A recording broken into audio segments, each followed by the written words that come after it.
Hi, everybody, and hi, Adora. Having an okay day, I guess. Going to a wedding later with Chris. It's a congregation member of my church. I'm not officiating, though, which is the best choice because I don't want to let people down. I never like to let people down. And I never know how I'm going to feel that day. I mean, I probably wouldn't let them down, but I'd be dragging butt. You know what I mean? And I'd always have to have a backup. And I was asked to speak at the church we belong to now. And I said I would be happy to do that again. I've done it for years. Took a break when I started not feeling well. But I told them I will speak again with no problem. However, they just have to have a backup just in case. Otherwise, it would be an honor. As always, it always is. Okay, so, let me back up. And my lovely card. And my spooky items. Okay. I wanted to, let's see.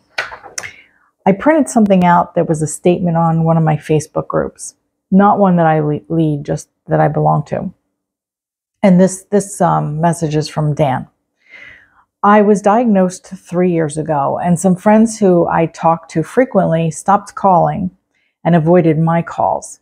Texts and messages only. Meanwhile, friends I hadn't heard from in years found out and immediately reached out with calls or FaceTime. I don't resent the former. Mortality is difficult to face, but the ones who reached out display character. Well, you got that right, Dan. And I'm sorry that, not just for your diagnosis, but that it happened. And unfortunately, it happens over and over again. And even more unfortunately, I hope nothing ever happens to you who are viewing this video, but there's a good chance that someone you know will have this experience and be diagnosed with something. It happened to me 20 years ago. It happened to me now. The first time I was diagnosed, the one person I really thought would be there for me, even though she was long distance, just phone calls, checking in on me, that kind of thing, nothing. As soon as she found out, I didn't hear from her again. And I realized how difficult some people have with loss. And here I am, an advocate for normalizing the conversation because it's as natural as being born. I understand it hurts. It hurts the ego. It doesn't hurt the spirit, but the I of us, the human part, has a hard time with loss, but the soul should overcome that and overcompensate for that so that, you're there for people. And when I came out of the chemo, I called her and I just wanted to touch base, not to let her know I forgave her because she didn't know I was mad at her. But we had this conversation. She says she was glad I was out of the woods. She said, "You know why I didn't call?" And I said, "Not really." She said, "Because I knew you'd be fine." Well, that's okay. I just let it go. And I love her to this day. However, I didn't make room for her in my life again. Just, you have to set your boundaries because it did hurt. And when I got the recurrence, I let her know, but I did not expect to hear from her. And I haven't. But there were other ones. Whether it was friends from, wherever, from school, from church, from just Facebook. I have had very, very good friends drop out. And it makes me sad, but I've already had the experience. I think I might have more friends than I had before. the last time I was diagnosed. So this time it hurt that much more, especially the ones that I was closest to. But I mean, I know they still love me and they still care, but there's no reaching out. Phone calls stopped. Text messages stopped. Facebook messages stopped. Very occasional. But it's been like a year and a half. No plans to see these people. No, nothing. If I reach out, that's different. Nobody's avoiding my calls. But I don't think it's comfortable for them. It's an uncomfortable situation that they have every right to feel that way. It's just very disappointing. And if you know anyone with any chronic illness or terminal issue, you probably could ask them and you would see it, or if you have it yourself. I wish you all the best, of course. But on the flip side,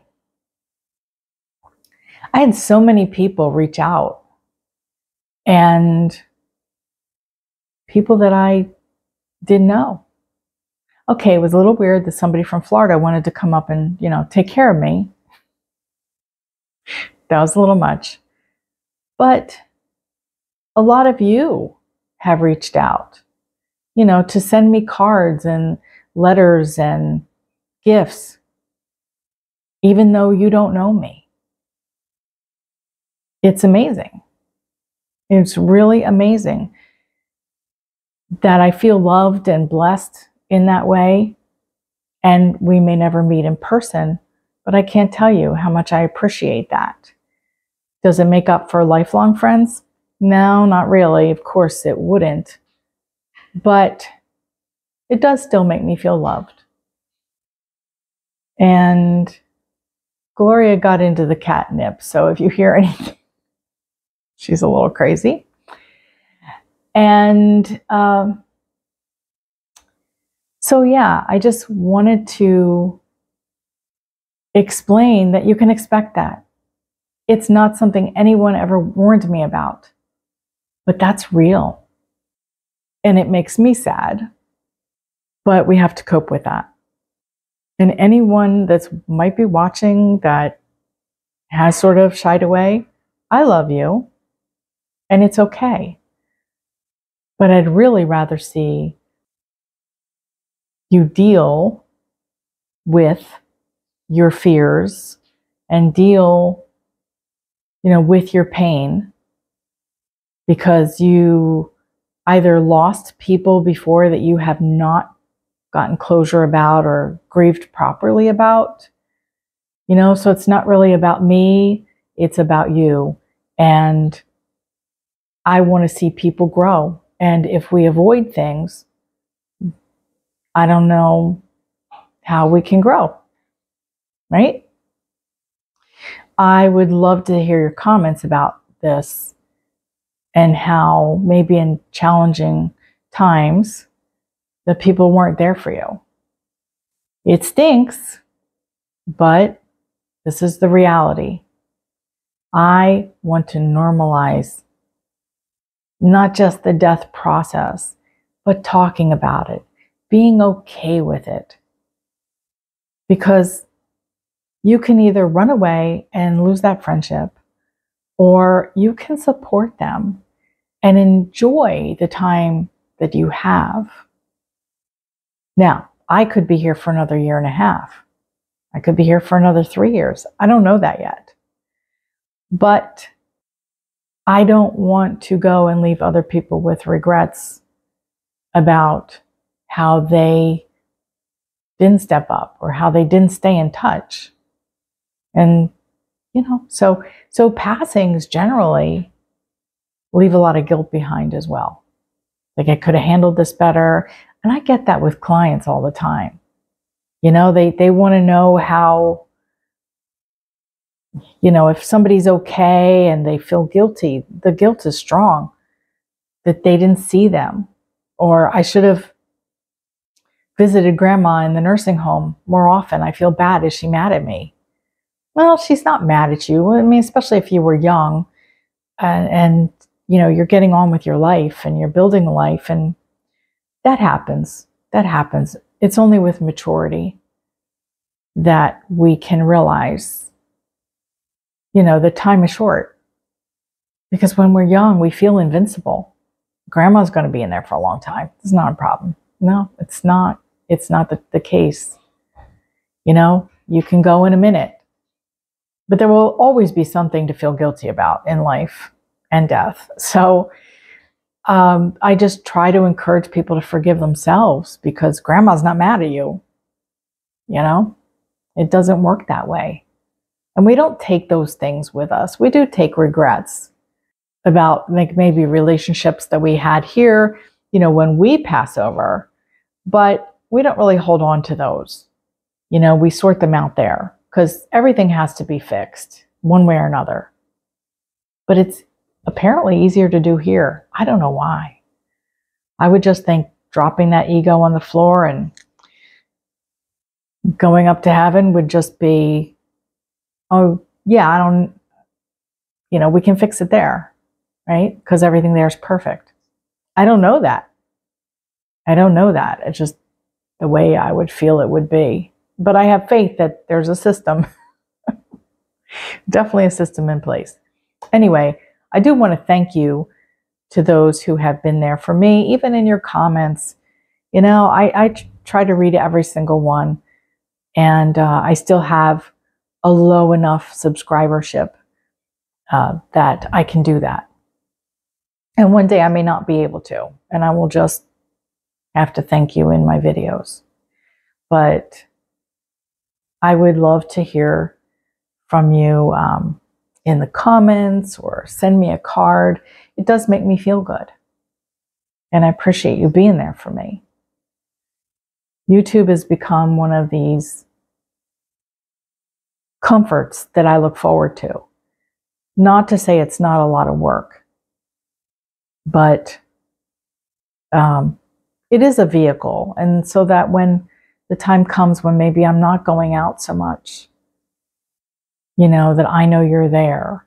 And at some point I wouldn't mind doing a couple lives, live stream, and then we can talk in real time.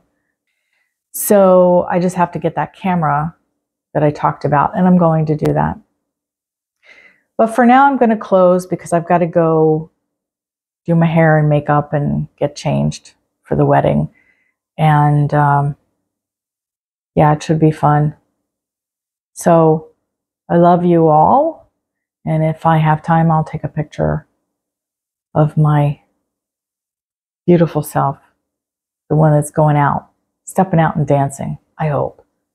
I don't do that so much anymore, but it would be nice. You get to a certain age, you go to more funerals than weddings.